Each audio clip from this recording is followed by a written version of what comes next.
नमस्कार। नमस्कार। क्या खबर लाए हो खबरीलाल? आज के मुख्य समाचार ये हैं कि प्रलयनाथ गुंडा स्वामी का दिल्ली का एजेंट हथियारों की पेमेंट के लिए सोना और डॉलर्स लेकर आज रात शहर पहुंच रहा है। राकेश बेदी की कहानी के शुरुआती 2 भागों में हमने आपको इनकी शुरुआती जिंदगी के बारे में बताया था, साथ ही इनके फिल्मी सफर के बारे में बताया था। अगर आपने राकेश बेदी की कहानी के शुरुआती दोनों भागों को नहीं देखा है तो इस वीडियो के डिस्क्रिप्शन में आपको इनकी कहानी के दोनों भागों के लिंक मिल जाएंगे। राकेश बेदी की कहानी का ये तीसरा और आखिरी हिस्सा है। इसमें हम आपको उनकी जिंदगी से जुड़ी कुछ बेहद दिलचस्प बातें बताएंगे। किस्सा टीवी को जरूर सब्सक्राइब कीजिएगा।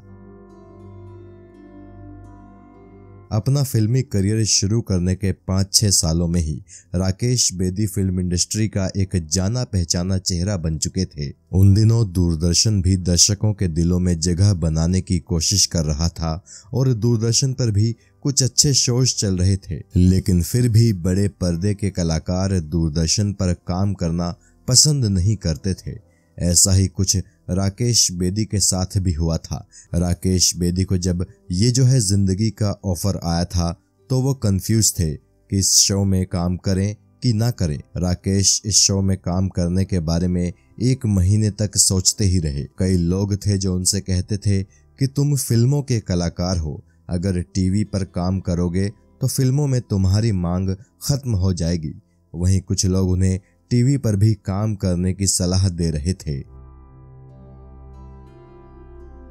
ये जिंदगी में काम किया जाए कि नहीं, राकेश इसी उहापोह में फंसे हुए थे कि इसी दौरान इनके एक दोस्त ने इन्हें कुछ किताबें पढ़ने को दी। उन किताबों में अमेरिका में टेलीविजन की स्थिति के बारे में लिखा था। उन दिनों अमेरिका में टेलीविजन बेहद लोकप्रिय हुआ करता था। उस दौर का हर बड़ा हॉलीवुड स्टार छोटे पर्दे पर भी काम कर रहा था। इन सब बातों को जानकर राकेश बेदी को प्रेरणा मिली और आखिरकार उन्होंने ये जिंदगी में काम करने के लिए हाँ कह दिया। शो की शूटिंग शुरू हुई और आखिरकार ये जिंदगी दूरदर्शन पर प्रसारित होना शुरू हो गया। 1 महीने के भीतर ही राकेश बेदी की लोकप्रियता में इतना तेज इजाफा हुआ कि हर कोई उन्हें पहचानने लगा।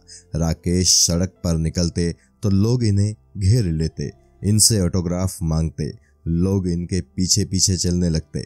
आलम ये हो गया कि अपने पर्सनल कामों के लिए राकेश जब घर से बाहर निकलते तो उन्हें अपना चेहरा किसी रुमाल या फिर किसी कपड़े से छिपाना पड़ता था, क्योंकि यहाँ कल एक फूलदान 75 रुपए का मिल रहा था। आज 300 का हो गया। 300? एक ही दिन में इतनी लूट? आप नहीं समझेंगे। क्यों? आपका स्टैंडर्ड फुटपाथ का है। आपकी नाक का। एक और टीवी शो जिसमें राकेश बेदी के काम को बेहद पसंद किया गया था वो था श्रीमान श्रीमती। इस शो में राकेश बेदी दिलरुबा जी के किरदार में थे। ये शो अपने दौर का दूरदर्शन का बेहद लोकप्रिय शो था। कम लोग ही इस बात से वाकिफ थे कि शो में इनका पूरा नाम दिलरुबा जरनैल सिंह खुराना था। राकेश बेदी का किरदार इस शो में एक ऐसे इंसान का था जो थोड़े अलग ढंग से चलता है, बात करता है और एक्सप्रेशंस देता है। इस शो में इनके अपोजिट अर्चना पूरन सिंह थी। ये शो 1994 से दूरदर्शन पर टेलीकास्ट होना शुरू हुआ था और सन 1999 तक लगातार चलता रहा था। दर्शकों ने इस शो में राकेश बेदी को बेहद पसंद किया था। इस शो से राकेश बेदी की लोकप्रियता चरम पर पहुंच गई थी। एक इंटरव्यू में राकेश बेदी ने बताया था कि कैसे उन्होंने श्रीमान श्रीमती के दिलरुबा जी के रोल के लिए खुद को तैयार किया था। बकौल राकेश बेदी, इनकी पत्नी की एक सहेली की शादी थी। ये भी पत्नी के साथ उस शादी में गए थे।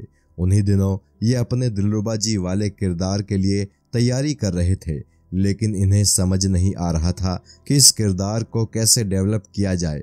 उस शादी में इनकी पत्नी की सहेली के हस्बैंड को जब इन्होंने देखा तो इन्हें लगा कि अगर इस तरीके से दिलरुबा जी के किरदार को पेश किया जाए तो ये काम कर सकता है। घर वापस आकर इन्होंने कई दिनों तक उसी अंदाज में अपने किरदार पर मेहनत की और फिर जब श्रीमान श्रीमती टीवी पर टेलीकास्ट हुआ तो इनकी मेहनत काम कर गई। दिलरुबा जी के किरदार को बेहद पसंद किया गया।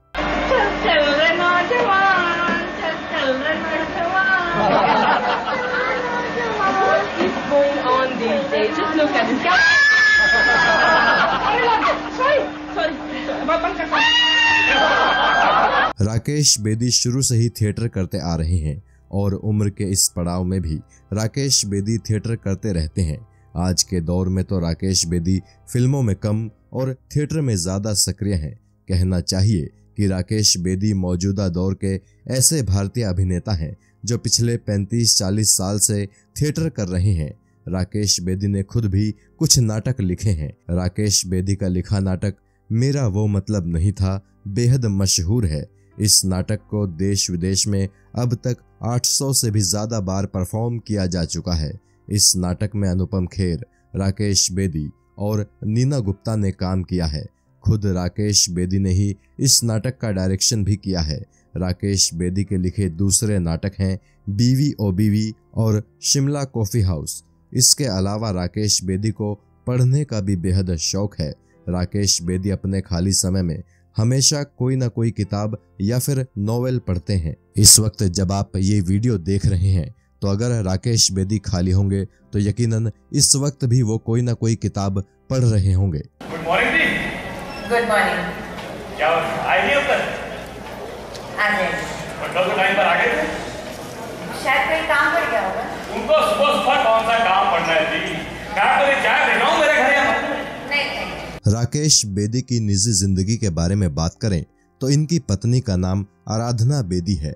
आराधना बेदी पुणे की रहने वाली हैं और FTI के दिनों से ही राकेश और आराधना के बीच में रिलेशन की शुरुआत हो चुकी थी।